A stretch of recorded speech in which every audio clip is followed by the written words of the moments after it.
A ver. Y vamos a sacar. Ahí está. Así no molesta. Bueno, buen día a todos. Entonces, hoy vamos a tener una segunda clase de esta introducción a la mecánica cuántica, que responde al título que ven en pantalla, Interacción de la radiación electromagnética con la materia. Lo que vimos la vez pasada, se acordarán, fue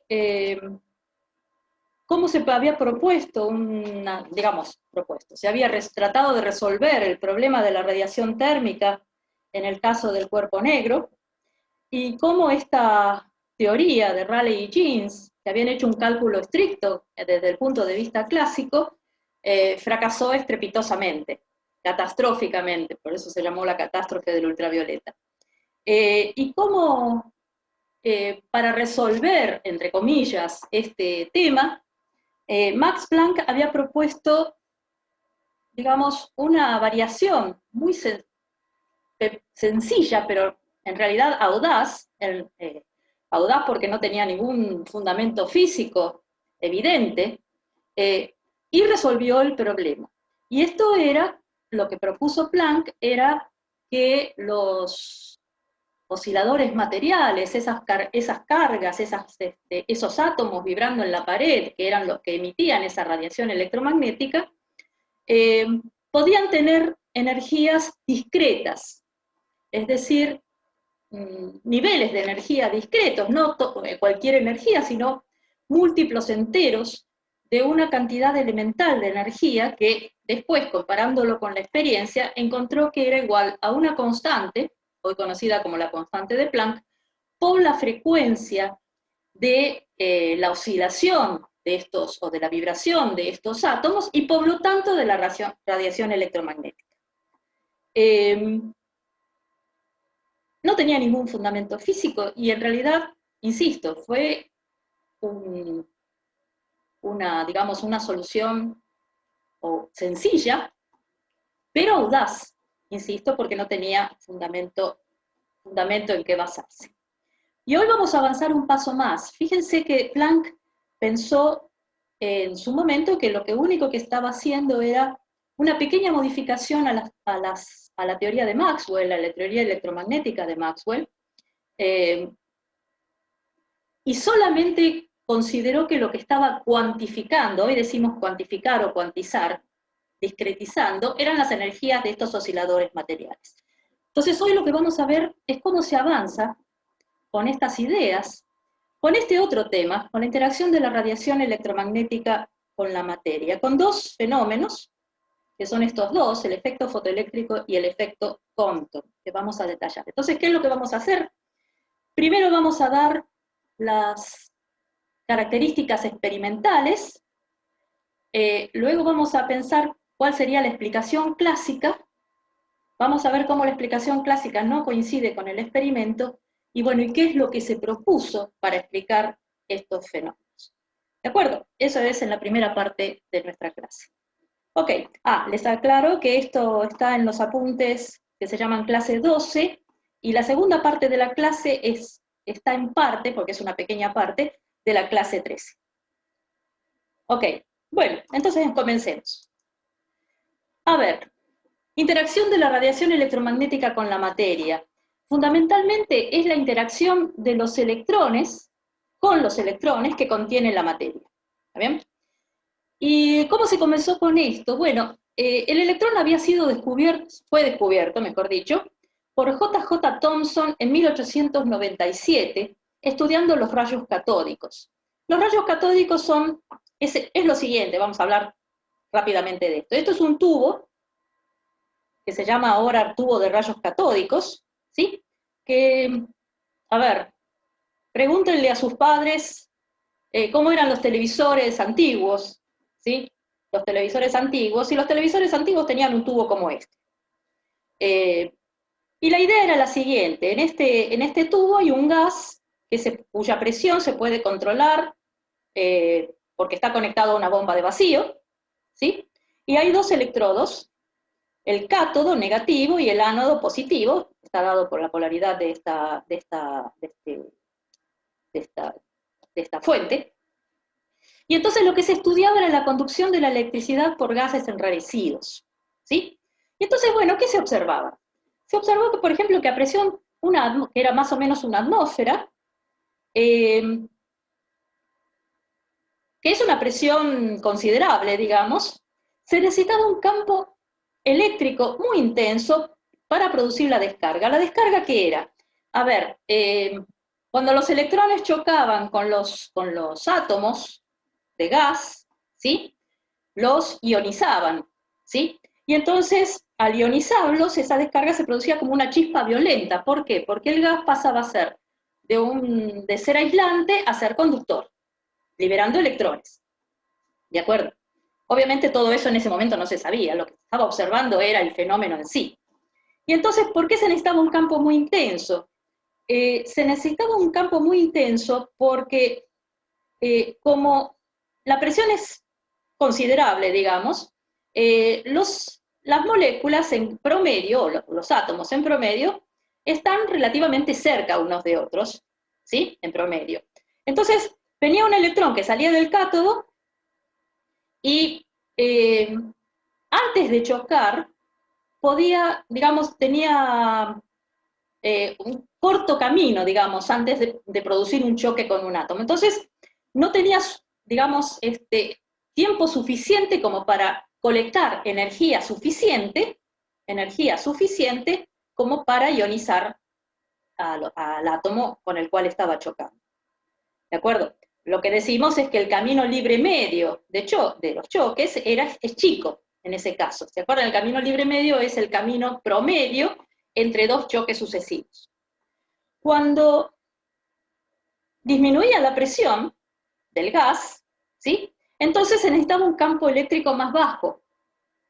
Y por la misma, digamos, por un razonamiento similar al anterior, o sea, en ese caso tengo las moléculas más separadas, o los átomos más separados, depende de lo que yo tenga acá, y entonces aumenta el camino libre medio, el electrón tiene más chance de conseguir la energía suficiente, de recorrer suficiente camino como para conseguir la energía suficiente para ionizar el gas.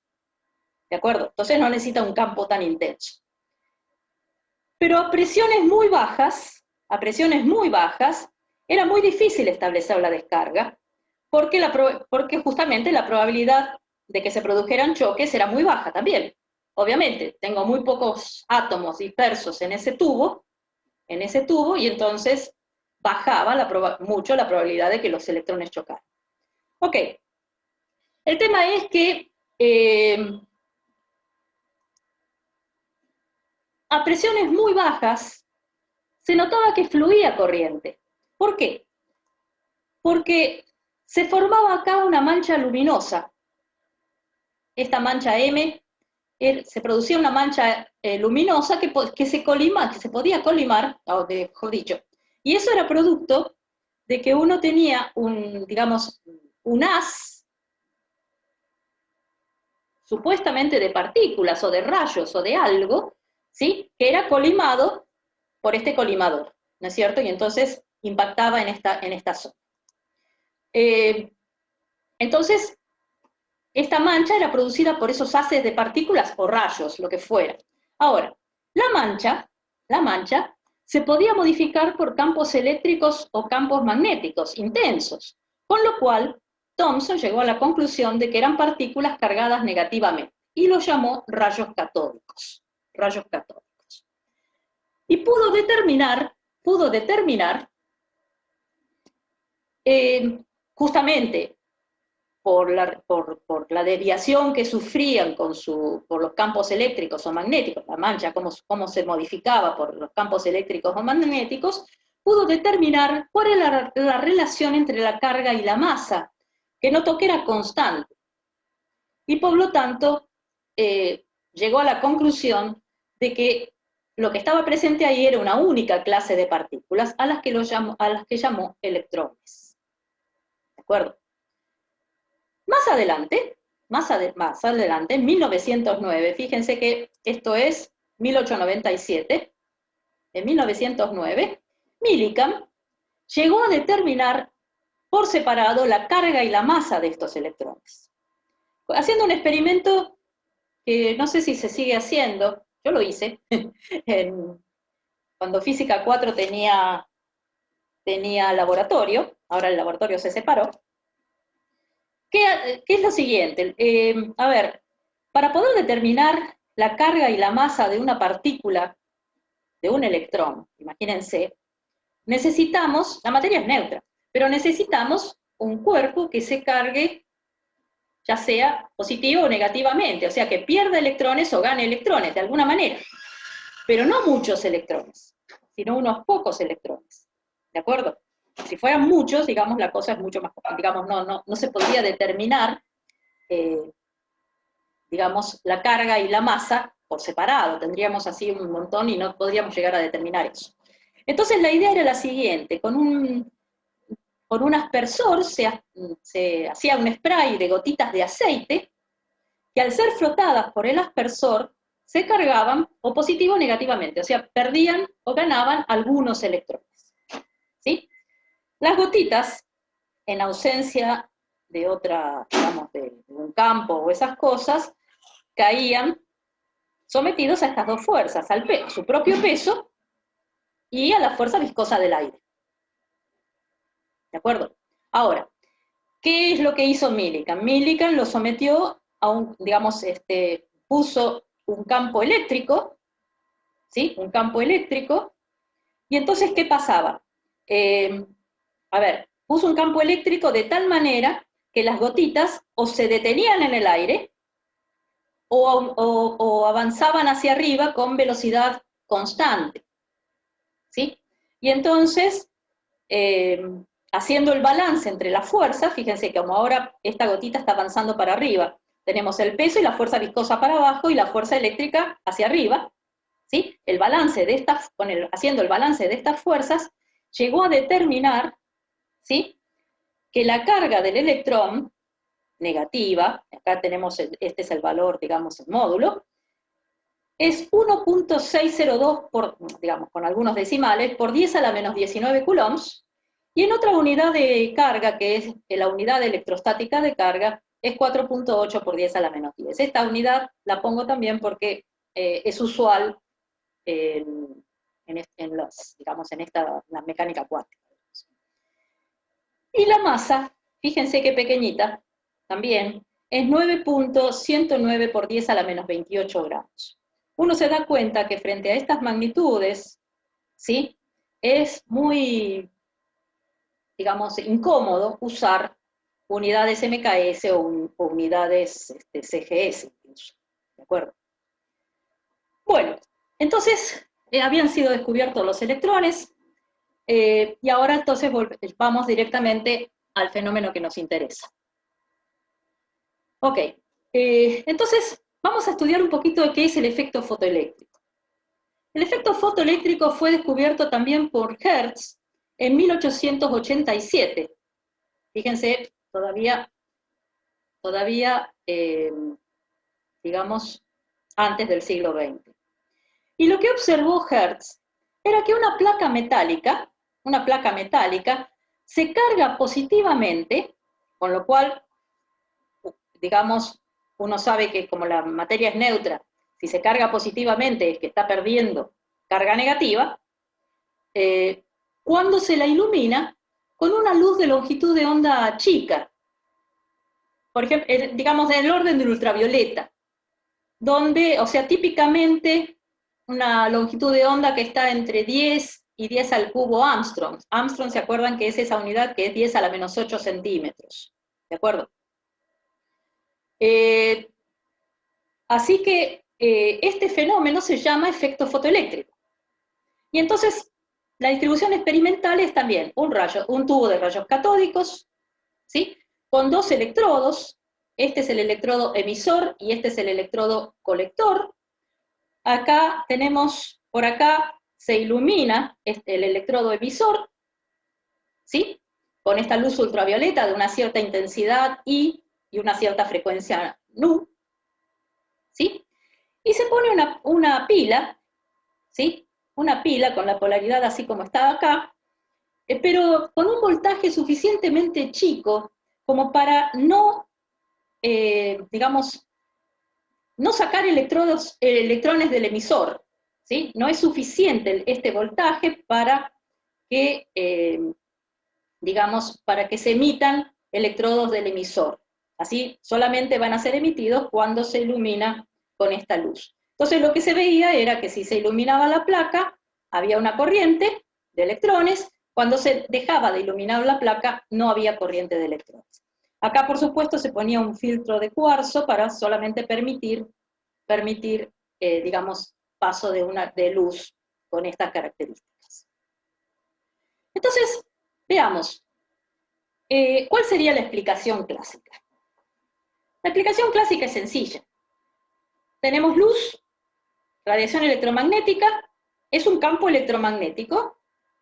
Sabemos que el campo electromagnético son ondas electromagnéticas, ¿sí? Y entonces esa onda electromagnética se pone a jugar con el electrón, ¿sí? Entregándole energía en forma continua, a medida que va jugando, hasta que el electrón acumula suficiente energía para liberarse del material. ¿De acuerdo? Esta sería la explicación clásica. Ahora vamos a ver los hechos experimentales, ¿de acuerdo? Y vamos a cotejarlos con la explicación clásica a ver si la cosa funciona o no.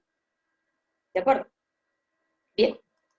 Entonces, para ver las características experimentales, lo que uno hace es ir variando un parámetro por vez, ¿de acuerdo? Entonces acá, por ejemplo, estamos midiendo la corriente que recoge el colector, el electrodo colector, en función de la intensidad de la luz. Fíjense que intensidad de la luz, si estamos pensando en una onda electromagnética, esa intensidad es proporcional a la energía de la onda. ¿Sí? O sea que a mayor intensidad, más energética es la onda. ¿Ok? Bueno, entonces lo que se vio, manteniendo la frecuencia constante y este voltaje, esta pila, digamos, el voltaje de esta pila constante, se observó que la corriente efectivamente era proporcional a la intensidad de la luz. La corriente de electrones que recogía el colector. Bueno, todo bien, porque si la intensidad es proporcional a la energía de la onda, cuanto más energética es, bueno, voy a tener más electrones liberados, una corriente mayor. Así que eso está todo ok. ¿De acuerdo? Y lo único que se veía es que si uno cambiaba alguna de estas características, por ejemplo, cambiaba la frecuencia o cambiaba el voltaje, solamente cambiaba la pendiente. Nada más. Bien, fenómeno, todo bien. Ok, ahora hagamos lo siguiente. Vamos a dejar la intensidad constante, pero vamos a variar la frecuencia. Y medimos otra vez la corriente en función de la frecuencia de la luz. Y se obtenían curvas como estas. ¿Ven? Donde A y B corresponde a dos materiales diferentes, o sea, este electrodo de un material diferente. Dos materiales diferentes, A y B. Bueno, las curvas eran exactamente iguales, y lo que se veía es que efectivamente la corriente dependía de la frecuencia. ¿Sí? Dependía de la frecuencia de esta manera. Lo cual también es razonable. ¿Sí? ¿Por qué es razonable? Porque imaginemos que tengo esos electrones en el material de alguna manera, y esos electrones, lo podemos pensar así, qué sé yo, pueden estar vibrando, pueden estar ligados en una órbita, pueden estar de alguna manera que todavía no sabemos, ¿sí? Pero seguramente tienen una frecuencia característica, ya sea la frecuencia de vibración, la frecuencia de la órbita, lo que sea, ¿sí? Y entonces, que dependa de la frecuencia de la luz es razonable porque se puede producir un fenómeno de resonancia. Es decir, si la frecuencia de la luz incidente coincide con la frecuencia propia de los electrones, la cesión de energía va a ser más eficiente. ¿Sí? Todo bien. Y bueno, y alrededor de esa resonancia va a ser más o menos, mejor dicho, puede ser menos eficiente. ¿De acuerdo? Pero lo que no era muy fácil de explicar era esto. Fíjense, para una frecuencia característica, que la vamos a llamar frecuencia de corte, ¿ven? Esta frecuencia de corte, por debajo de esa frecuencia no había corriente. Para cada material tenía una frecuencia de corte diferente, pero existía una frecuencia respecto de la cual, por debajo de ella, no había más corriente. Lo cual era un poco, digamos, curioso, porque no existía, por ejemplo, una intensidad de corte. Es decir, sería de esperar con nuestro modelito clásico que existiera una intensidad de corte, porque una onda electromagnética de poca energía, bueno, no llega a liberar los electrones. Pero no, lo que existía era una frecuencia de corte. Ok, tengamos en cuenta esto, porque esto clásicamente no se entiende demasiado bien. Bien, sigamos. Lo que vamos a hacer ahora es variar nuestro potencial, siempre manteniendo como un potencial bajo, ¿no? Del orden de 10 volts era. Y entonces, lo que se veía era que, manteniendo por supuesto la frecuencia constante y la intensidad, se veía que la corriente no dependía de ese potencial. Hay una corriente de saturación que no dependía del material. ¿Ven? Si yo cambiaba la intensidad, por supuesto la corriente, por ejemplo, si I2 es mayor que I1, bueno, pasa lo que vimos recién, o sea, aumenta la corriente. Así que para una intensidad distinta, tenía otra corriente de saturación distinta, ¿sí? Mayor, en este caso porque I2 es mayor que I1. ¿Sí? Pero lo curioso es, ¿qué pasaba si uno cambiaba la polaridad de la pila? Fíjense, acá yo tengo la polaridad de la pila puesta como para que cuando el electrón sale del emisor, sea impulsado hacia el colector. Pero ahora yo doy vuelta la polaridad. Entonces este potencial, en vez de ayudar a los electrones a llegar al colector, al electrodo colector, los dificulta, porque tengo acá un potencial positivo y acá un potencial negativo. El colector pasa a ser negativo. ¿Está bien? Entonces, solamente los electrones más energéticos, que salen con mayor energía del emisor, van a poder llegar al colector. Y efectivamente, a medida que yo aumentaba el potencial en sentido contrario, o sea, cambiando la polaridad, tengo un potencial retardador ahora. Y llega un punto, este B0, por ejemplo, para esta intensidad, para el cual solamente van a llegar los electrones más energéticos. ¿Sí? Es el potencial por debajo de ese, si yo sigo aumentando el potencial negativamente, ya no voy a tener ninguna corriente. Así que este es un potencial extremo, es el retardador máximo, digamos. Entonces, esto justamente me está midiendo, este potencial, la energía cinética máxima con la cual salen los electrones del emisor. ¿Sí? ¿Por qué? Porque justamente esta energía cinética máxima es igual a la energía que le da este potencial. ¿De acuerdo? De estos fotoelectrones. Los electrones emitidos en el efecto fotoeléctrico se llaman fotoelectrones. ¿Ok? Entonces, este B0 es una medida justamente de la energía cinética máxima de estos fotoelectrones. Bueno, fenómeno. Todo bien. Pero, ¿qué pasaba si yo ahora calculo, o sea, cambio la polaridad teniendo esta intensidad I2? Sería de esperar que los electrones salen con mayor energía cinética y entonces el potencial frenador máximo, el retardador máximo, sea en módulo mayor que este. ¿No es cierto? Bueno, no. Para este potencial retardador máximo es totalmente independiente de la intensidad de la luz, manteniendo la frecuencia constante, ¿no? O sea que para cualquier intensidad de luz, desde nuestro punto de vista clásico, cualquier, digamos, condición energética de las ondas electromagnéticas, el potencial frenador máximo era el mismo. O sea, era independiente de la intensidad, y por lo tanto, eso es equivalente a decir que la energía cinética máxima con la cual salen los electrones del emisor también es independiente de la intensidad de la luz. ¿Ven? Y esto tampoco coincide con nuestra visión clásica, porque recuerdo, intensidad de la luz, mayor energía de las ondas electromagnéticas, si son las ondas electromagnéticas son más energéticas, le van a transferir más energía a los electrones, y entonces va a costar más frenarlos, por decirlo de alguna manera. O sea, van a salir con mayor energía cinética del emisor. No, no pasa eso. ¿Ok? Sin embargo, lo que sí se ve es que sí depende de la frecuencia. El potencial frenador depende de la frecuencia. Donde este enucero que tengo acá es la frecuencia de corte.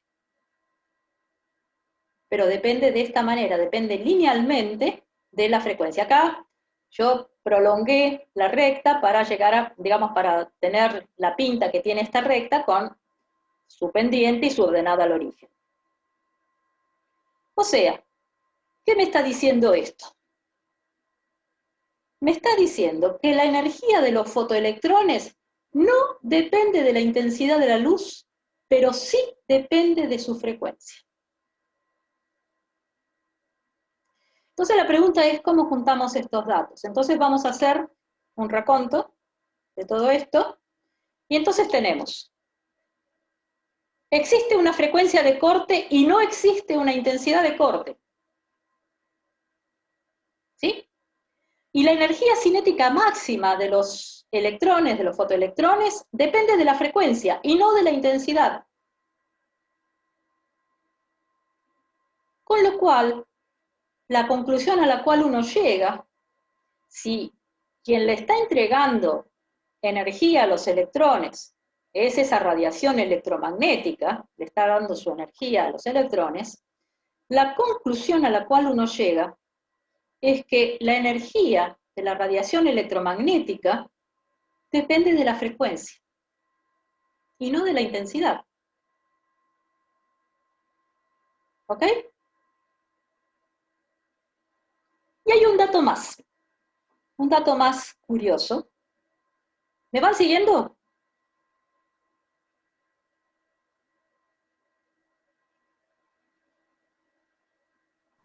Sí, creo que sí. Ok. Hay un dato más curioso. Fíjense, si yo tengo un electrón interactuando con una onda electromagnética, hablábamos de ese juego entre la onda electromagnética y el electrón, yo lo ejemplifico con mi mano, bueno. Entonces el electrón va acumulando energía, ¿sí? Acumulando energía a medida que la onda electromagnética interactúa con él. Pero ¿qué pasa? Si yo tengo una luz de poca energía, va a tardar un cierto tiempo hay un cierto delay hasta acumular, o sea, el electrón va a tardar un cierto tiempo en acumular suficiente energía para ser eyectado. ¿Sí? Entonces con luz de baja energía, de baja intensidad, digamos, ateniéndonos a la visión clásica, el electrón va a tardar un tiempo en acumular suficiente energía. Lo cual es razonable, con nuestra visión clásica, pero no es lo que sucede. Con luz de cualquier intensidad, se observan electrones eyectados o de cualquier característica, digamos, con luz de cualquier característica, salvo que la frecuencia de corte sea menor, o sea, que la frecuencia sea menor que la frecuencia de corte, se observan electrones eyectados inmediatamente, sea cual sea la energía de la luz incidente. Y si yo hablo de una interacción que tarda un tiempo muy corto, una interacción muy corta, digamos que, cuyo efecto es, digamos, una interacción que dura un tiempo muy corto, ¿en qué estoy pensando? ¿En qué tipo de interacción estoy pensando? Pregunta para todos. En un choque. ¿En choques elásticos? En un choque. No sé si elástico, inelástico, lo que sea, pero es un choque. Un choque. Pero tengo una onda.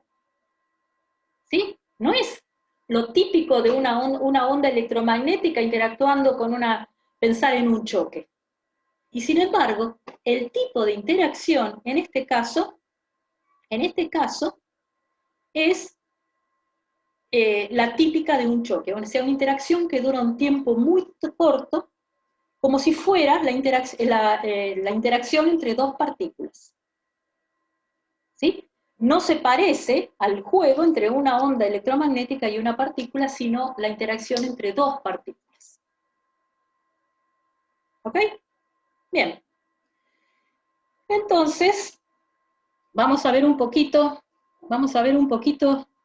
qué se propuso. ¿Y saben quién propuso una teoría sobre esto?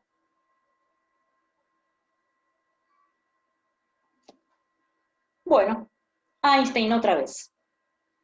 Einstein propuso un modelo que fue el que le hizo ganar el premio Nobel.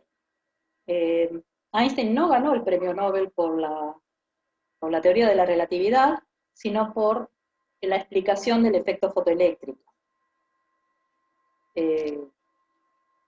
En principio no se daba en aquel entonces, y hasta ahora casi, salvo que nuestro último premio Nobel de física, digamos, lo ganó en realidad entre los tres, uno de los tres, por un desarrollo teórico, pero en aquel entonces no se daba por desarrollos teóricos el premio Nobel, así que se le dio por la explicación de este fenómeno experimental. Y la idea de Einstein fue la siguiente, en 1905. Fíjense, lo que pensó Einstein fue lo siguiente. Bueno, fenómeno, se atuvo otra vez a la idea de Planck. Dijo, bueno, fenómeno, supongamos que tengo una fuente de radiación. Por ejemplo, esas cargas vibrando o oscilando en la pared. Sabemos que esas cargas, de acuerdo a Planck, lo que hacen es emitir radiación electromagnética cuando pasan de un nivel de energía, por ejemplo, NhNu, a un nivel N-1hNu.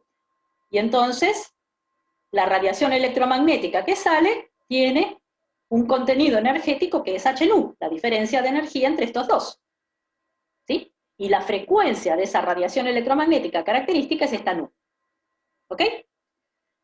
Pero ¿qué pasa? Tengo que pensar en un choque de partículas.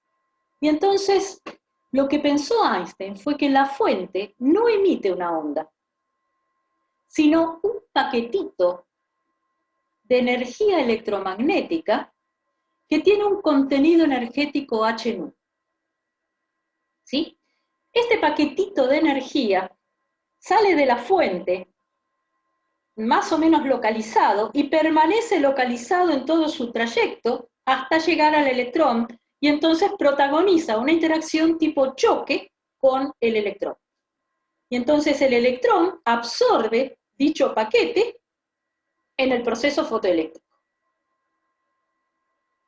Estos paquetitos de energía es lo que hoy llamamos cuantos o fotones, y acá lo ejemplifiqué con esto, no se atengan exactamente a esta imagen, pero bueno, sería la idea de que es un paquetito de energía que permanece localizado en su trayecto e interactúa con el electrón, cuando llega al electrón en forma de choque. Si uno habla de paquetito localizado de energía, eso es, digamos, como hablar de una partícula. ¿Sí? Por el momento, tengamos esa idea. ¿Ok? Entonces, ¿cuál sería el proceso en sí? La idea sería, el mecanismo, digamos. Supongamos que viene el fotón, ese paquetito localizado de energía, alcanza al electrón y el electrón absorbe su energía, que es hNu. ¿Para qué usa esta energía?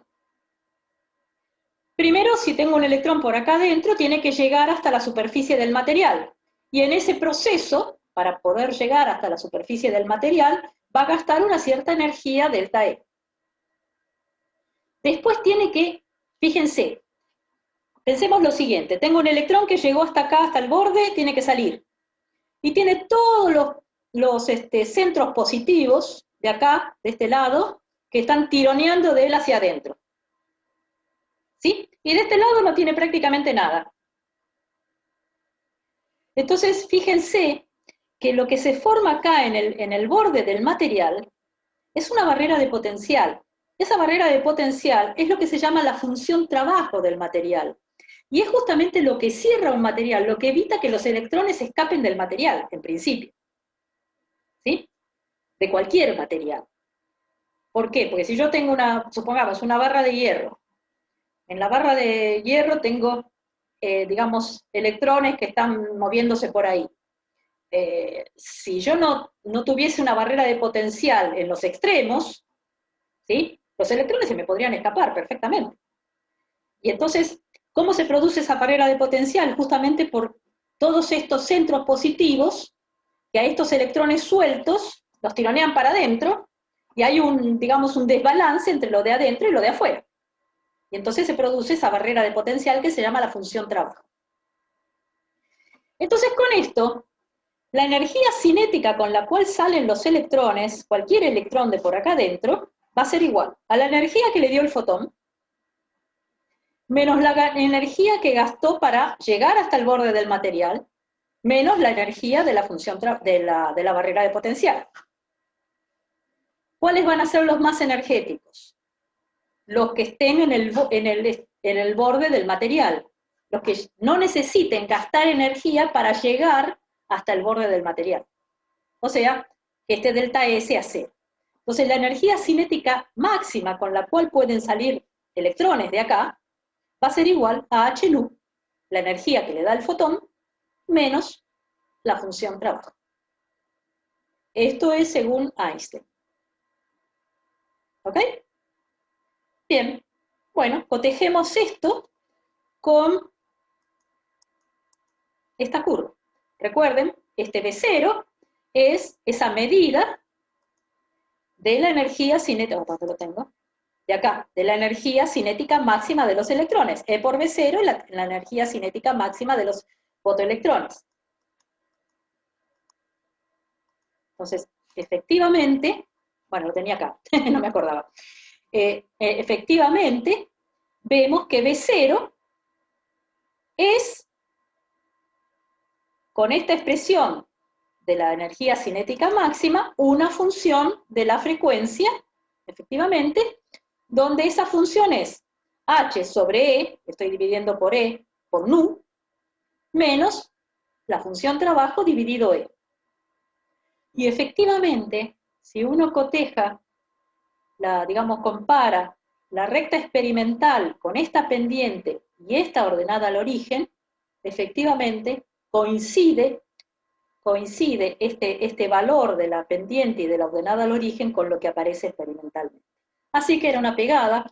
El modelo de Einstein para el efecto fotoeléctrico concordaba perfectamente con los resultados experimentales.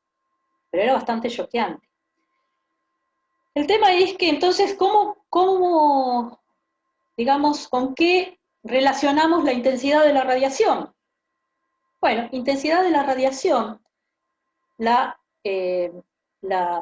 digamos, la relacionamos con el número de fotones. ¿Sí? Obviamente, si tengo más fotones interactuando con los electrones, voy a tener más electrones eyectados, la corriente va a aumentar. Y entonces, esta intensidad ahora pasa a estar relacionada con el número de fotones que llegan al material. Ok, todo esto, como pongo acá, cierra, concuerda perfectamente este modelo digamos, con la experiencia, pero, a ver, ustedes tal vez recuerden que la primera teoría de la luz, o de la, digamos, radiación electrónica, de la luz, digamos, que la hizo Newton, Newton, ¿qué era lo que veía? Que la luz se propagaba en línea recta. Entonces, ¿qué dijo? Bueno, si se propaga en línea recta, entonces tiene que estar formada por corpúsculos, por partículas. ¿Sí? ¿Todo bien? Partículas de diferentes colores, digamos, para explicar los diferentes colores de la luz, etc. Bueno, fenómeno. Pero después vinieron gente como Huygens, Fresnel, Fermat, qué sé yo, bueno, todo ese tipo de gente, y al, digamos, analizar los experimentos con mayor resolución, descubrieron fenómenos ondulatorios. ¿Sí? Y entonces la teoría corpuscular de Newton costó un poco, pero la dejaron de lado y pasó a ser, bueno, la luz, la radiación electromagnética, ondas electromagnéticas. Fenómeno. Maxwell también encuentra ondas digamos, con toda su teoría, con sus 4 ecuaciones, encuentra ondas electromagnéticas, todo bien. ¿Sí? Y ahora me están diciendo, estamos volviendo atrás y me están diciendo que la radiación electromagnética son partículas. Pero ¿y qué hacemos con los fenómenos ondulatorios? ¿Sí? Así que queda esto pendiente. Queda esto pendiente. ¿Qué tenemos acá? ¿Partículas u ondas? ¿Ok? Bien. Esta clase se va a caracterizar por dejar preguntas así sueltas, que vamos a ir tratando de responder poco a poco. Pero son las preguntas, justamente, que quedaron sueltas,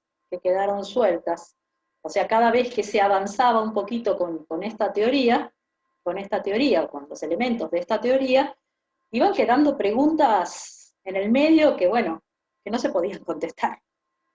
¿De acuerdo? Ok, bien, vamos a pasar al segundo experimento, pero lo vamos a resolver directamente considerando esta idea de Newton. De Einstein, perdón, esta idea de Einstein. ¿Ok? ¿Qué es el efecto Compton? El efecto Compton, ya ven, se descubrió ya bastante más avanzado, en 1923, obviamente por Compton, ¿no? Y la idea era que teníamos, a ver, lo que se hacía era estudiar la dispersión de rayos X, o sea, de radiación electromagnética X, de una cierta longitud de onda que voy a llamar lambda cero, a través de una lámina metálica. Esos fenómenos de dispersión se llaman fenómenos de scattering, ¿sí? Por el nombre en inglés, pero bueno, se conserva el nombre en inglés, scattering de rayos X, a través de una lámina metálica.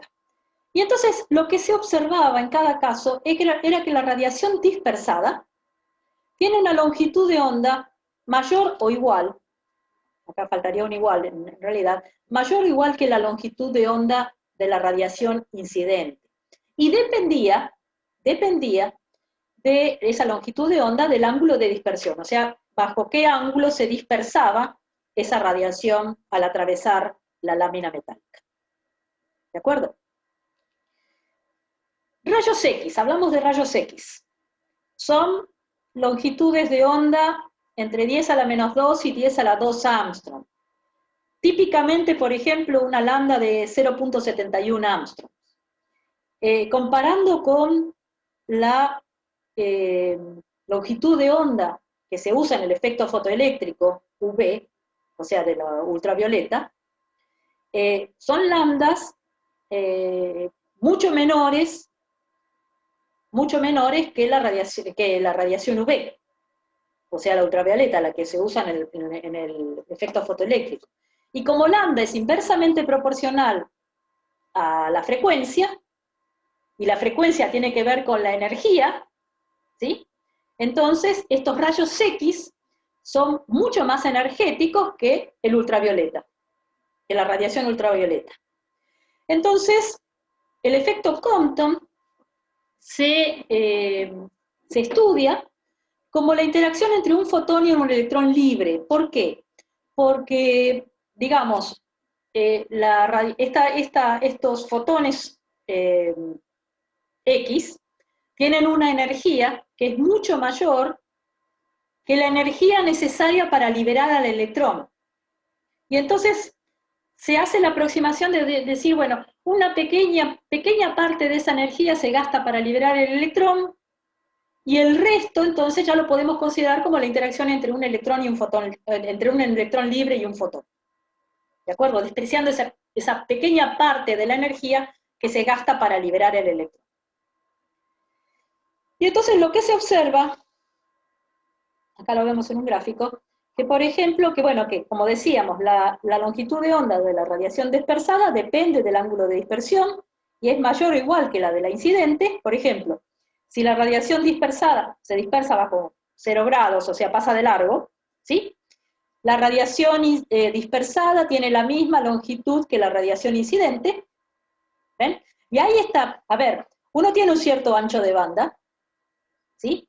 Un cierto ancho de banda, pero en principio es una, digamos, tengo una longitud de onda principal, ¿sí? Y después una pequeña variación alrededor. ¿De acuerdo?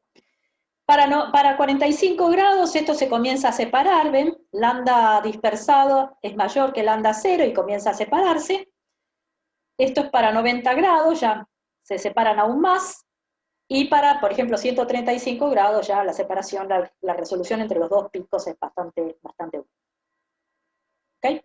Pero lo fundamental es que hay una longitud de onda principal, ¿ven? Una longitud de onda principal y un cierto ancho de banda, porque bueno, siempre hay, digamos, nunca esto es una delta, por razones experimentales. Bien, entonces vamos a ver un poquito cómo sería la explicación clásica de este fenómeno, ¿ok? Sin hacer las cuentas, no importa, les doy simplemente cómo sería la explicación clásica. La idea sería así. Otra vez volvemos a nuestra luz como un campo eléctrico oscilante, ¿sí? Digamos, una onda electromagnética oscilante, por lo tanto tengo, digamos, una onda electromagnética, tengo un campo eléctrico oscilante, y ese campo eléctrico oscilante hace oscilar al electrón. Recuerden que es un electrón libre ya, lo estoy pensando como un electrón libre.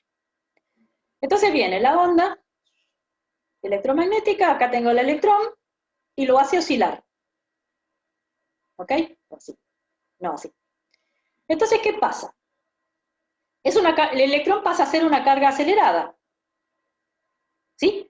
Y ya sabemos que cualquier carga acelerada va a irradiar. Va a irradiar. Por simetría, ¿sí?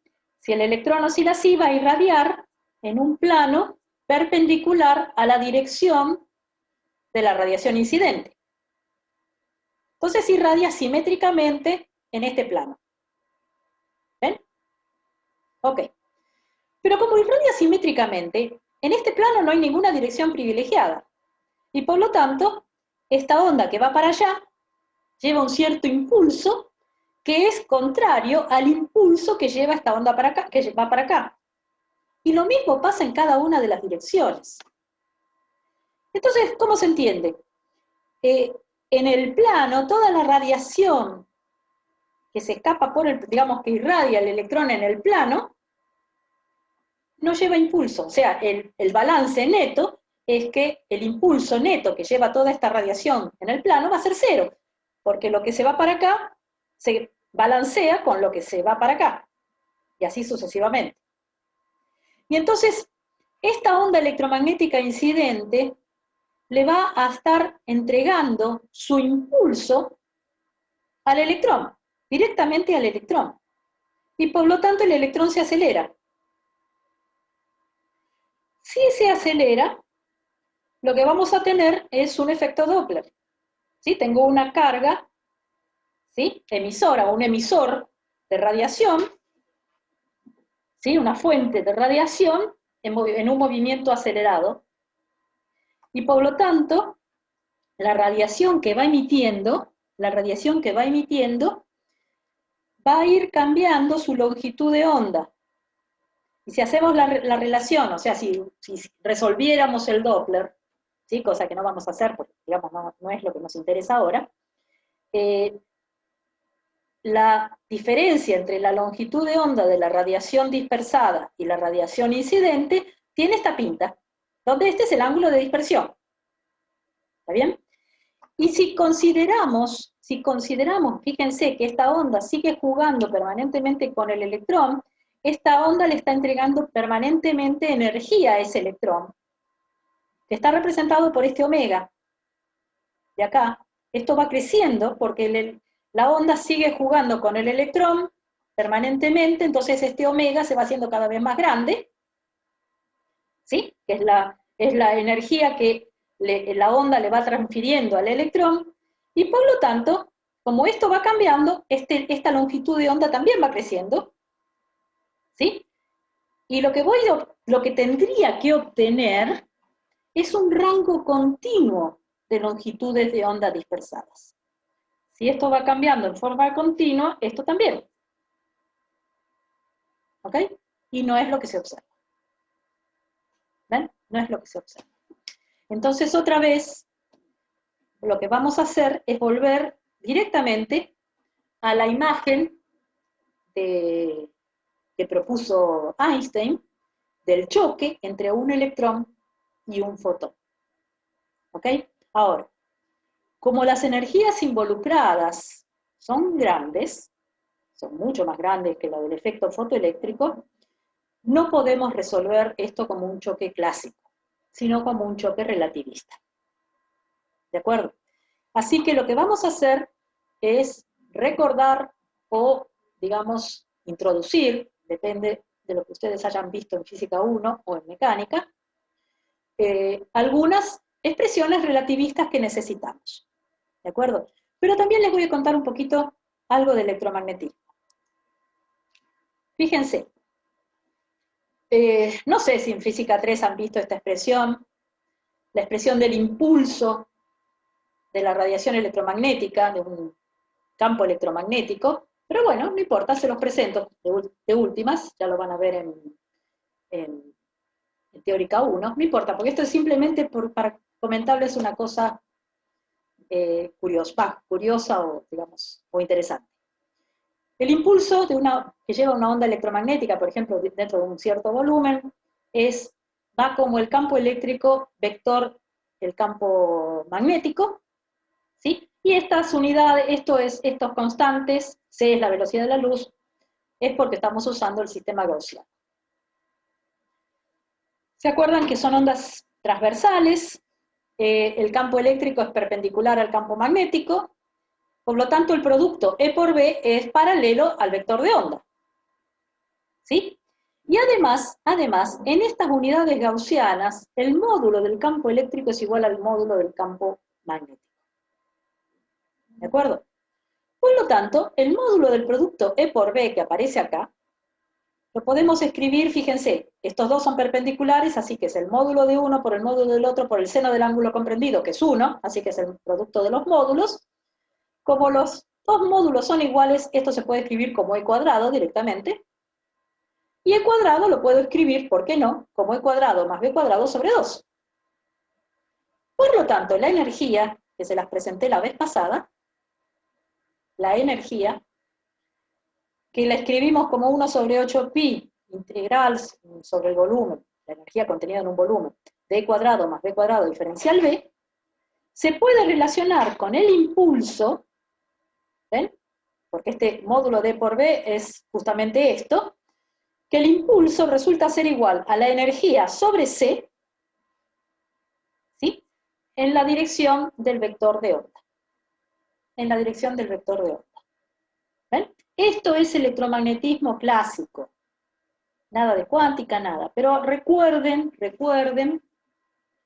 que las ecuaciones de Maxwell en las cuales se basa todo el electromagnetismo son empíricas.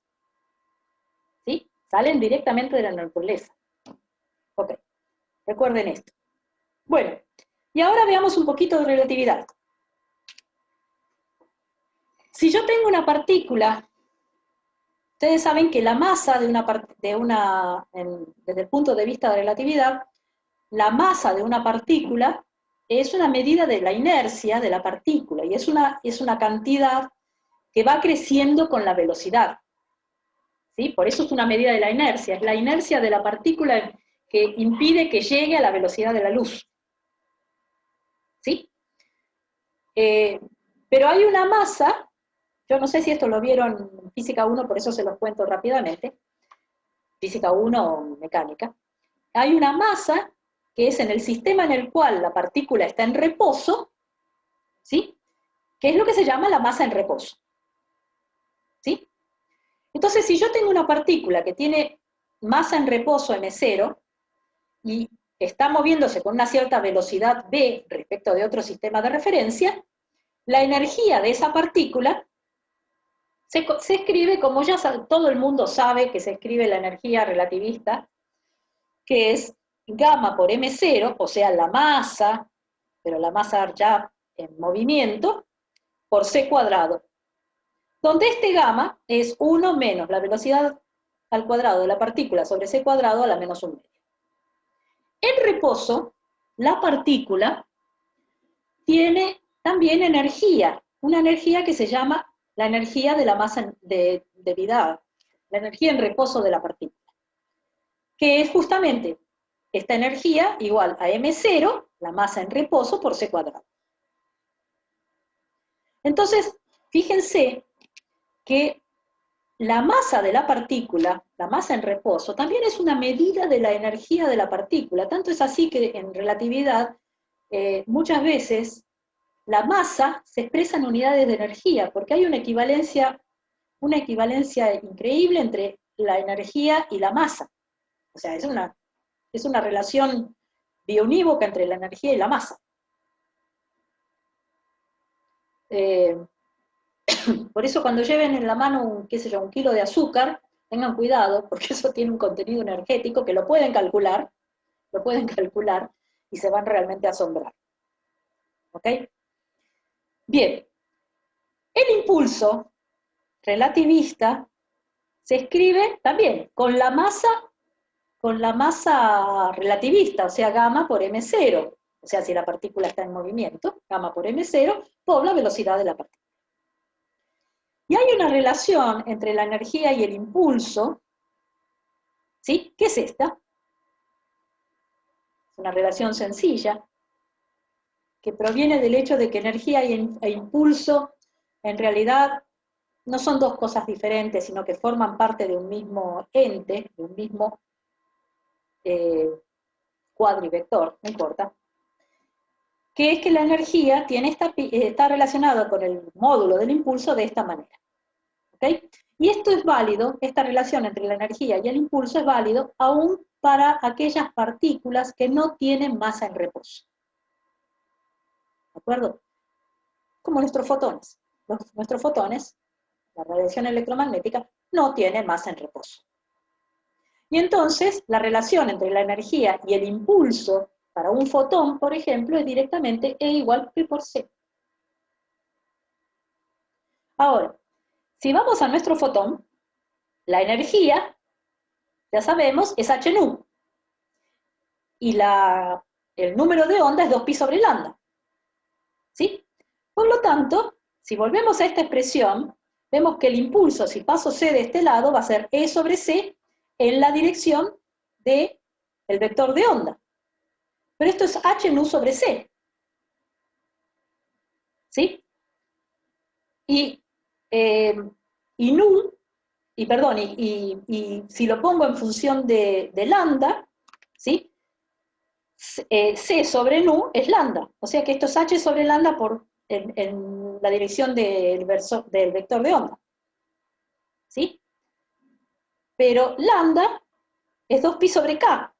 Así que esto es h sobre 2pi por k. ¿Sí? En la dirección, digamos, por el vector de onda.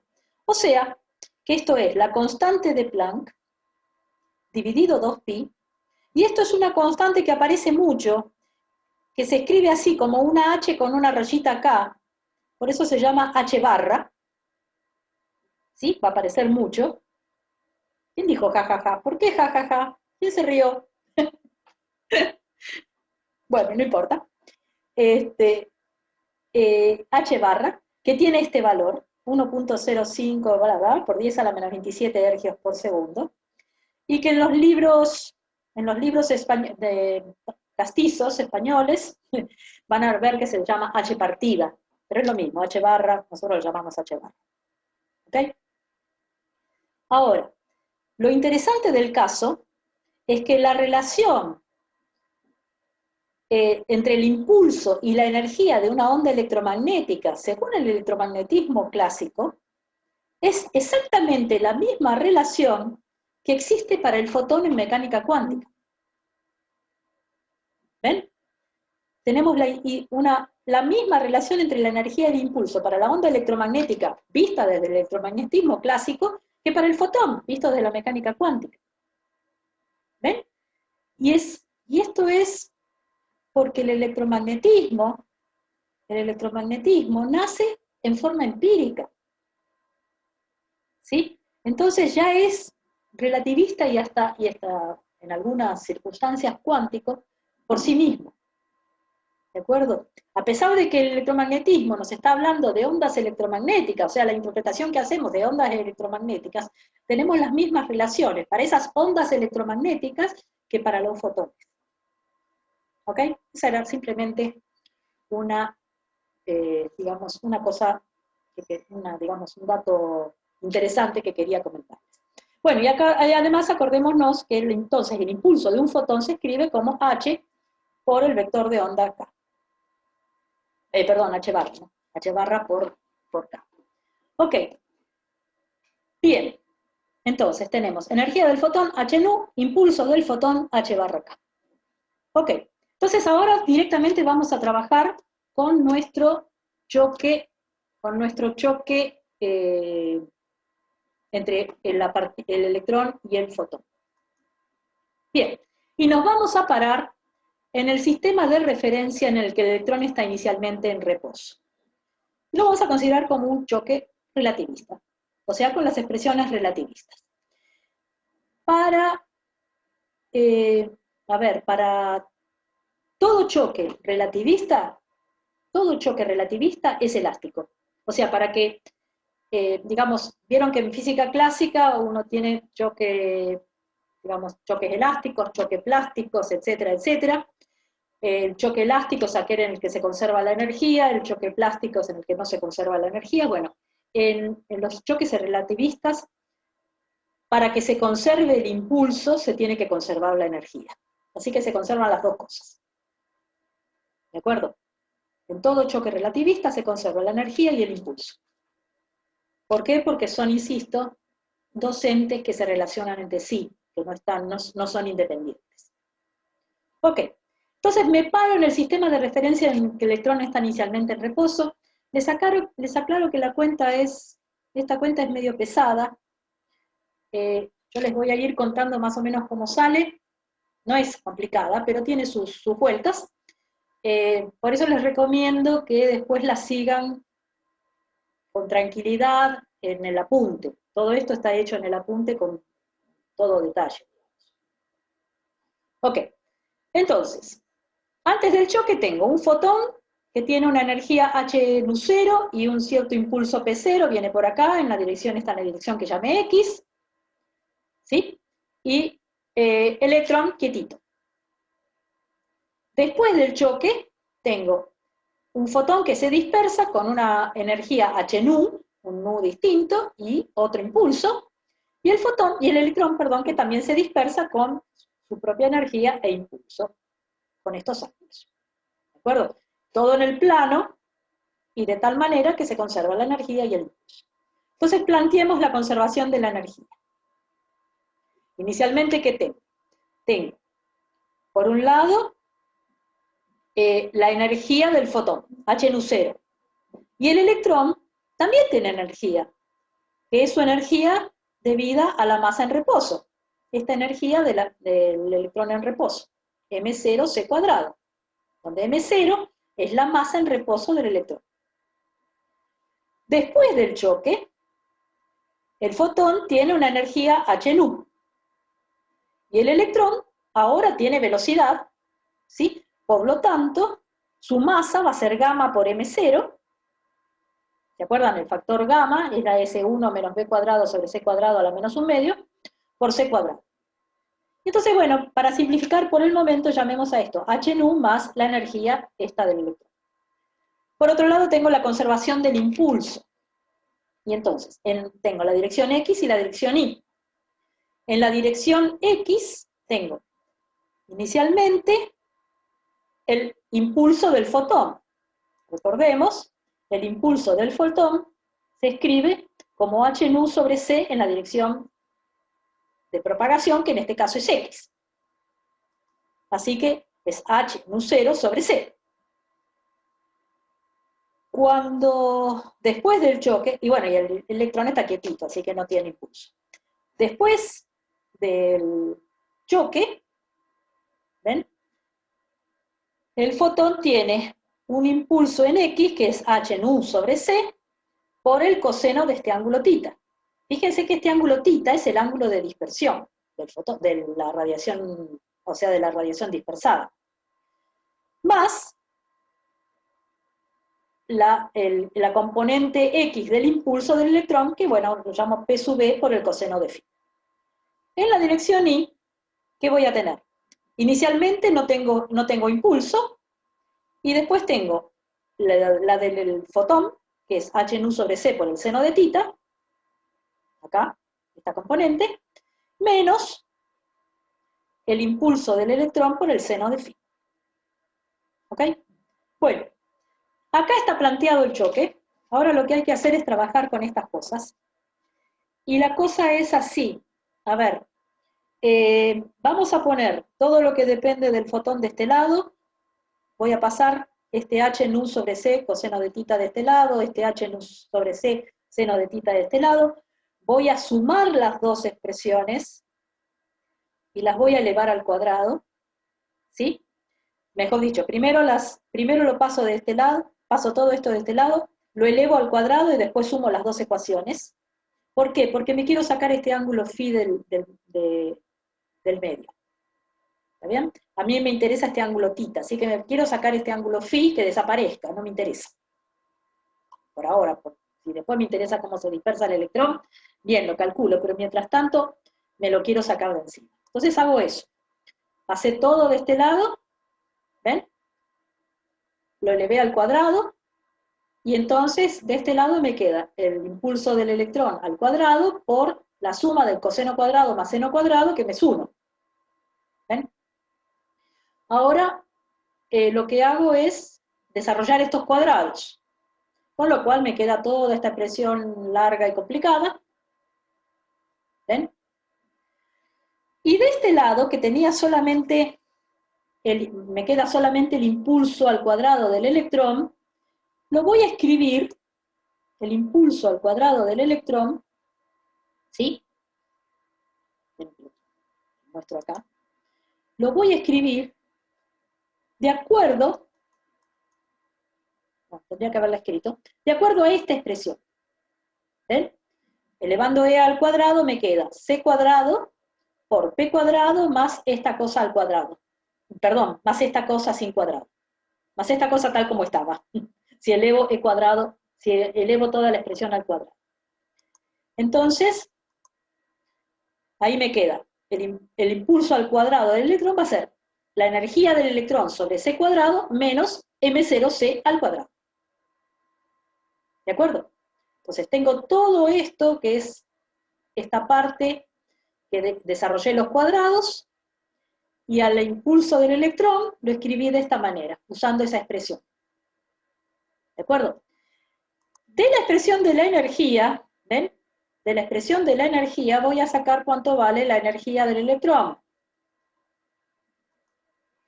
Y entonces tengo que la energía del electrón es la energía del fotón incidente menos la energía del electrón dispersado más m0c cuadrado. ¿Ok? Con lo cual, ahora sí, acá pongo e cuadrado sobre c cuadrado, tengo todo esto al cuadrado sobre c cuadrado.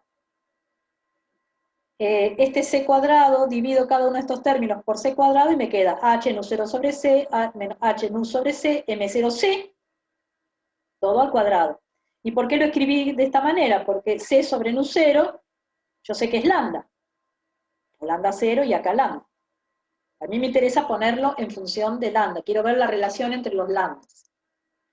Bien, entonces acá tengo lo mismo. Bueno, lo que hice fue poner toda la expresión, es muy larga y complicada. Tengo todo lo que tenía antes, todo esto, igualado a todo a esto que tengo acá, menos m0c cuadrado. ¿Ven? La cosa es bastante embarullada.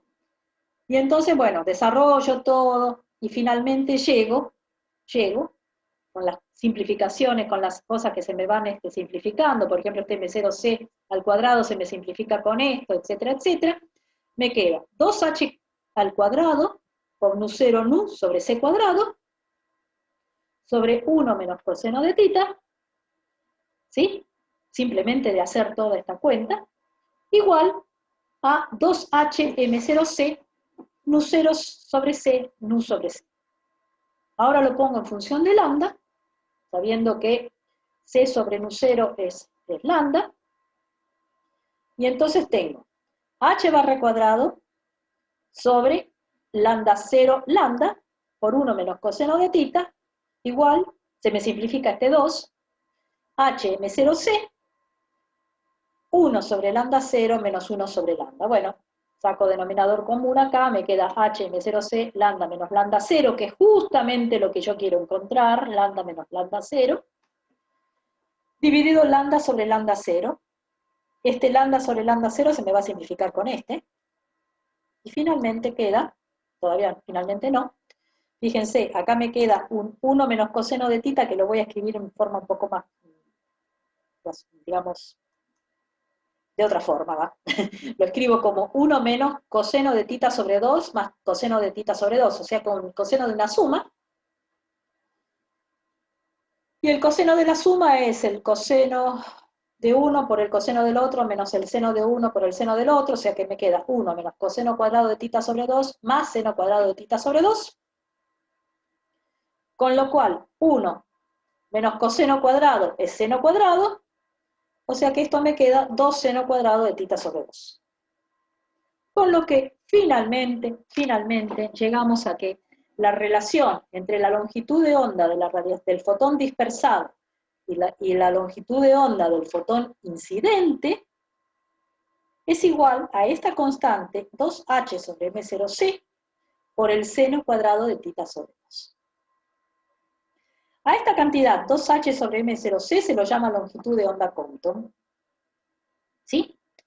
Y quiero que noten, tendría que haber puesto al lado, siempre uno se da cuenta tarde de esas cosas. Fíjense que la relación, este es el cálculo clásico, digamos, que acá tengo toda una cosa, bueno, que variaba en forma continua por este omega, pero la dependencia con el ángulo es exactamente la misma que digamos que en el cálculo clásico. La diferencia fundamental es que esta cantidad variaba en forma continua y por lo tanto lambda también variaba en forma continua, y acá no. Acá tenemos una constante, ¿sí? Una constante, por lo tanto la longitud de onda de la radiación dispersada es única. Es única. Y la relación, justamente, esta relación es justamente la que se obtiene experimentalmente. ¿De acuerdo? Y un detalle que se los dejo para calcular a ustedes, y es un ejercicio de la práctica, es que el electrón no puede absorber totalmente el fotón. ¿Sí? Siempre va a haber un fotón dispersado. En realidad, digamos, el proceso, el mecanismo es que el electrón absorbe el fotón, pero libera otro fotón, ¿sí? Con una frecuencia diferente. Y se los dejo para probar a ustedes. Piénsenlo. Bueno, vamos a hacer un intervalo de 10 minutos Y vamos a pasar a ver un punto más, corto, relacionado con los modelos atómicos, ¿sí? O sea, vamos a avanzar un paso más, ¿sí? Para seguir agregando detalles a esta construcción de una teoría, ¿sí? Que todavía está como desilvanada, como que ahí estamos, lo único que estamos haciendo es poner parches donde la física clásica hace algo, ¿de acuerdo? Parches que todavía, digamos, insisto, no tienen un fundamento físico. Si uno lo mira de acuerdo a la física que se ha estudiado hasta ahora, pero la cosa da, la cosa concuerda con la experiencia, así que tiene que haber realmente algo atrás. ¿Ok? Así que hagamos 10 minutitos de intervalo y seguimos adelante, un ratito más. Voy a pausar la grabación. Voy a sacar.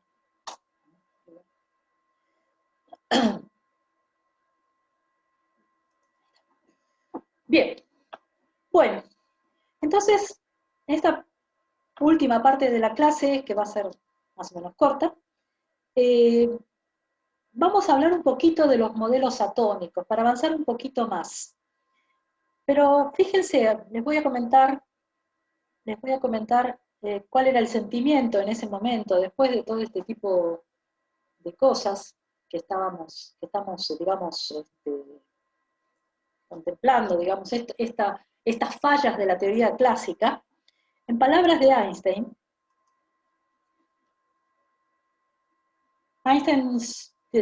dijo en su momento, fue como, digamos, para representar el sentimiento de ese momento, fue como si el suelo que nos sostenía se hubiera esfumado y nada pudiera, en ausencia de todo fundamento sólido, erigirse. Todo fundamento sólido, porque la física clásica era, digamos, la base en la cual se construía, digamos, todas las teorías hasta ese momento, y de pronto había que empezar a derribar todo eso, digamos, y empezar a construir una teoría nueva, ¿de acuerdo? Entonces, ese era un poco el sentimiento imperante en la época. Realmente, además, apasionante, porque ante cosas nuevas, digamos, es el sentimiento de descubrimiento de cosas nuevas, obviamente siempre es apasionante, pero la sensación un poco bueno, ¿dónde estamos parados? ¿De acuerdo? Entonces, a ver, vamos a ver hablar un poquito sobre los modelos atómicos del momento. El tema es que la materia es neutra, sabemos que es neutra, pero sin embargo, los fenómenos que estudiamos recién, por ejemplo, mostraba que la presencia de cargas eléctricas negativas dentro de la materia. Por lo tanto, seguramente la representación de los átomos, digamos, la noción de átomos se conocía desde la época de Demócrito. Demócrito decía, yo empiezo a desmenuzar la materia, la desmenuzo hasta que llega un punto en que no la puedo desmenuzar más. Bueno, eso es un átomo. Átomo significa justamente indivisible. Cosa que ya sabemos hoy que no es así, pero bueno, esa era la idea del momento.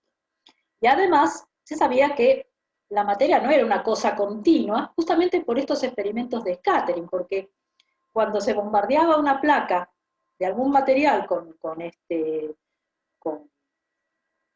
partículas, había partículas que pasaban sin desviarse y otras se desviaban, así que realmente eran zonas del espacio donde no había nada, vacío, y otras zonas donde estaban estos átomos. Pero bueno, la idea era que por el hecho, digamos, de que se emitían electrones de la materia, cargas negativas, seguramente los átomos tenían que contener también carga positiva. ¿Sí? Porque la materia es neutra. Entonces, el primer modelo se debió a Thomson, ¿sí? J.J. Thomson, que propuso que el átomo podía ser una esfera de carga positiva, uniforme, donde los electrones estaban uniformemente distribuidos. Por supuesto, esta esfera de carga positiva tenía que tener una carga total igual a la cantidad de electrones que contenía. Los electrones, digamos, y como se sabía que la masa de los electrones era mucho mayor, perdón, la masa de los átomos era mucho mayor que la masa de los electrones, bueno, entonces se supuso esa esfera de carga positiva con los electrones embutidos, digamos, dentro de esta esfera, ¿sí? Con densidad positiva, densidad de carga positiva uniforme. Por eso se llamó el modelo del budín de pasas y no necesito explicar por qué, ¿no? Ok, bien, esta era una posibilidad. Fíjense que el radio que se consideraba de estas esferas de un Armstrong, justamente porque los experimentos de scattering mostraban que esa más o menos tenía que ser la dimensión de estos átomos. ¿Sí? El tema es que justamente experimentos de scattering dieron por tierra este modelo por lo siguiente. Fíjense, Rutherford realizó experimentos de scattering, de dispersión de partículas alfa. Las partículas alfa son núcleos de helio, o sea, helio doblemente ionizado, o sea, helio que pierde sus dos electrones, y como está formado, tiene el núcleo, tiene dos protones, ¿sí? O sea, dos cargas positivas y dos neutrones, es lo que sabemos. Pero bueno, es una partícula cargada, decimos dos más, porque tiene dos veces la carga positiva de un electrón, o sea, la misma carga, la carga del protón. Es una partícula positiva, digamos, cargada positivamente. ¿Ok? Y entonces, si el scattering, haciendo estos experimentos de dispersión de partículas alfa, ¿sí? Se observaban los ángulos de dispersión. ¿De acuerdo? Pero entonces, ¿qué pasaba? Si uno hacía digamos, el cálculo teórico de cuánto se tenía que dispersar una partícula alfa, con una bocha como esta, de carga positiva, digamos, de carga positiva así grandota, de radio de un Armstrong, se predecían ángulos de dispersión muy chicos respecto de los experimentales. Y la razón era más o menos evidente, digamos, nada más que un cálculo electromagnético. O sea, fíjense que yo tengo una partícula con carga 2 más y esta bocha con carga, digamos, positiva Z por E, digamos, con Z el número atómico.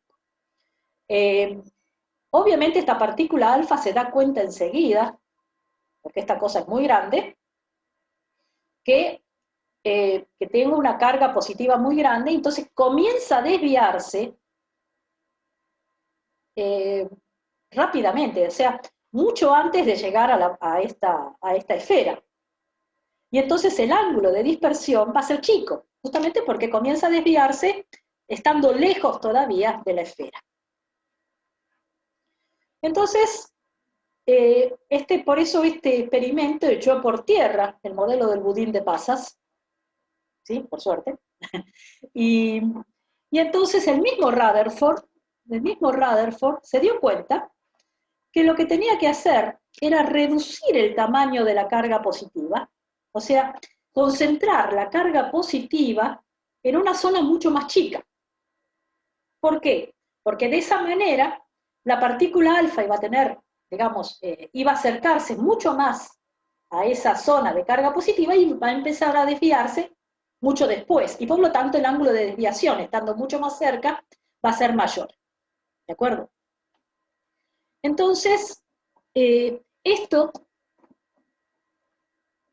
se le atribuye entonces a Rutherford el descubrimiento del núcleo atómico, concentrar esa carga positiva en una zona mucho más chica y ubicar a los electrones alrededor. ¿Bien? Los electrones había que ubicarlos en alguna parte, entonces ubicarlos alrededor a una distancia entonces de aproximadamente un Armstrong de esa carga positiva. Entonces, ¿dónde concentró la carga positiva? Bueno, de acuerdo a los ángulos de dispersión que obtenía esas cosas, se dio cuenta que es el radio de esa carga positiva, de ese núcleo positivo, tenía que ser del orden del Fermi. El Fermi es una unidad también que es 10 a la menos 13 centímetros. ¿Sí? El Armstrong, 10 a la menos 8, el Fermi, 10 a la menos 13. O sea, tenemos la carga positiva concentrada en esa región del orden de 10 a la menos 13 centímetros, los electrones a una distancia de un Armstrong. Fíjense, son 5 órdenes de magnitud diferentes de distancia, ¿no? Bien, ok. Este modelo de Rutherford reproducía la dispersión de partículas alfa razonablemente bien. ¿Sí? Así que parecía estar bien, fíjense. Más o menos lo que representamos hoy, el núcleo, los electrones alrededor. ¿Ok? Nosotros no vamos a hacer el cálculo de la dispersión de Rutherford, es un problema de la práctica y está hecho con todo detalle, en realidad en el apunte también, pero se lo dejo para la práctica, porque bueno, es un problema de la práctica. Pero la idea es la siguiente, fíjense, yo tengo la partícula alfa, acá tengo el núcleo, ¿sí? Y la partícula alfa va a describir una hipérbola al irse acercando al núcleo, y la distancia de máximo acercamiento es justamente acá, en el vértice de la hipérbola, es esta distancia r, que es lo que se tiene que calcular. Se calcula en función de este ángulo phi, que es el ángulo entre las dos asíntotas de la hipérbola. Pero eso se lo voy a dejar para hacer en la práctica, ¿de acuerdo? Ok, pero este modelo de Rutherford funcionaba, o sea, daba los ángulos de dispersión muy bien. Fíjense que el ángulo de dispersión justamente va a ser el ángulo, este ángulo phi, está dado fundamentalmente por este ángulo phi, que es digamos, el ángulo entre las dos asíntotas. ¿De acuerdo? Ok. Bien. Pero estaba el problema de los electrones. ¿Cómo ubicamos los electrones? Tenemos el núcleo y tenemos los electrones alrededor. ¿Cómo los ubicamos? Bueno, podemos pensarlo de dos maneras diferentes. Una es con los electrones quietos. ¿Sí? Y efectivamente, seguramente ustedes en física 3 deben haber hecho el cálculo de una carga positiva, ¿sí? Y cargas negativas alrededor de esa carga positiva, tal que la carga total, digamos, de negativa es igual a la carga positiva, y se encuentran que efectivamente hay una situación de equilibrio. ¿Sí? ¿Hicieron ese problema alguna vez? Allá física 3, allá lejos y hace tiempo, ¿no? Bueno, es un problema típico de física 3, poner una carga positiva y varias cargas negativas alrededor. ¿De acuerdo? Ok. Hay una posición de equilibrio, no hay ningún problema, pero sí hay un problema. Porque el equilibrio es inestable. El equilibrio es inestable. Y por lo tanto, cualquier mínima perturbación hace que los electrones colapsen en el núcleo. ¿De acuerdo? Así que no es una situación, no es una posibilidad, porque sabemos que la materia es estable. ¿De acuerdo? Así que fíjense que acá casi volveríamos al modelo de Thomson. ¿Ok? Así que esto no es posible. Esto no es aceptable. ¿De acuerdo? Entonces existe la otra posibilidad. ¿Cuál es la otra posibilidad? Y la que todos representamos hoy día para los átomos, o sea, los electrones orbitando, ¿sí? Orbitando alrededor de la carga del núcleo. ¿Ok? Bien. Ahora, si un electrón está orbitando alrededor del núcleo, es una carga acelerada. Si es una carga acelerada, ¿qué hace esa carga? ¿Qué hace una carga acelerada? Pregunta para todos. emite radiaciones, y la radiación se lleva energía del electrón. Y si entonces el electrón va perdiendo energía, y si el electrón pierde energía, ¿qué hace? Colapsa en el núcleo. ¿Ven? Colapsa en el núcleo. Así que este modelito al que todos estamos acostumbrados tiene este problema.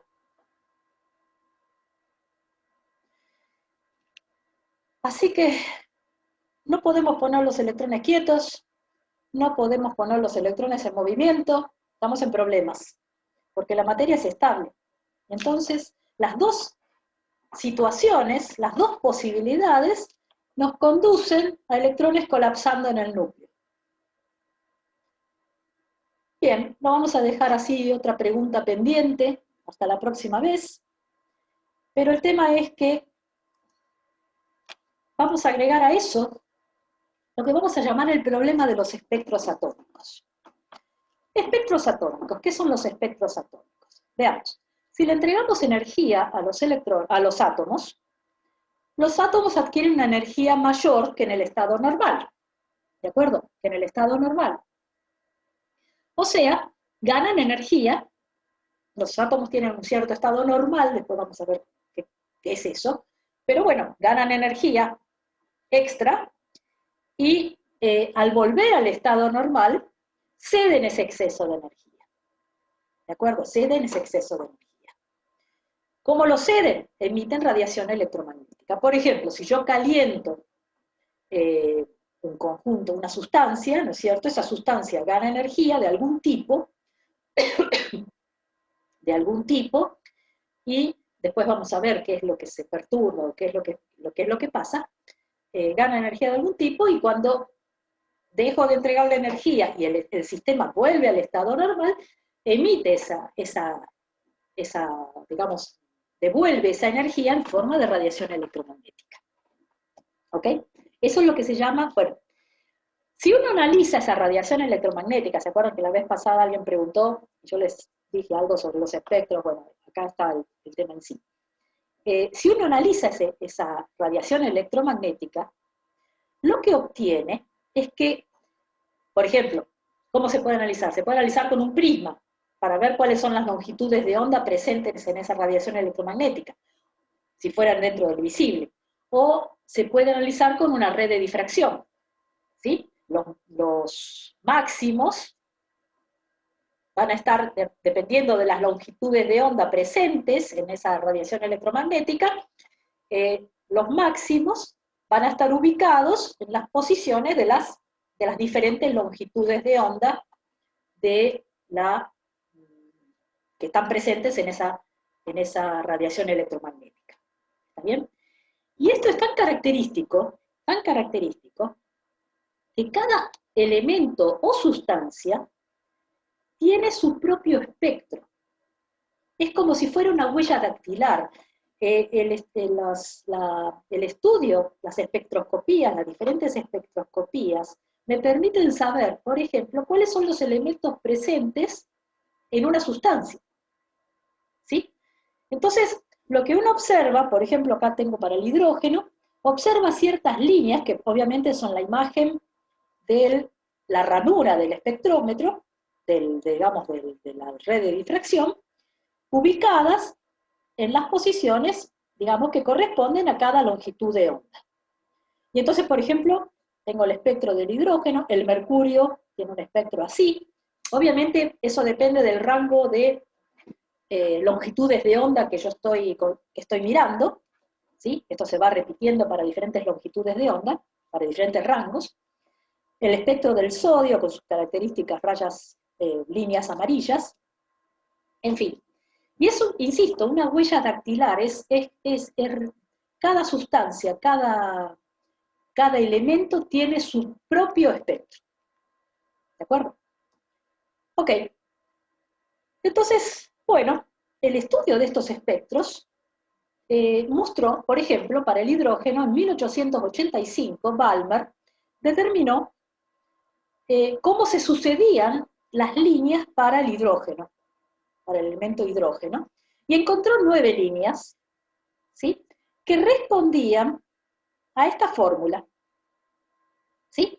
Las longitudes de onda, acá tengo, donde este n iba variando, ¿ven? Este n va variando a infinito y me va dando las diferentes longitudes de onda. ¿Ok? Ahora, fíjense que solamente tenemos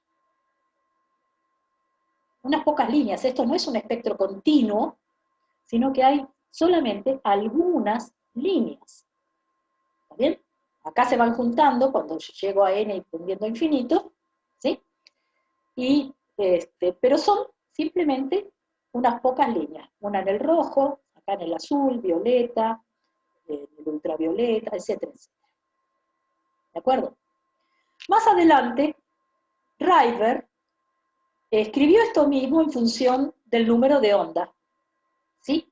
Y encontró que esta misma fórmula se podía expresar como el número de onda de estas diferentes líneas, como una constante que obviamente pasó a la historia como la constante de Rydberg, que es esta constante, 109.677.576 centímetros a la menos 1, se puede escribir de esta forma sencilla, como 1 sobre 2 al cuadrado, y van a ver por qué puse así, sobre 1 menos 1 sobre n cuadrado, donde n es estrictamente mayor que 2.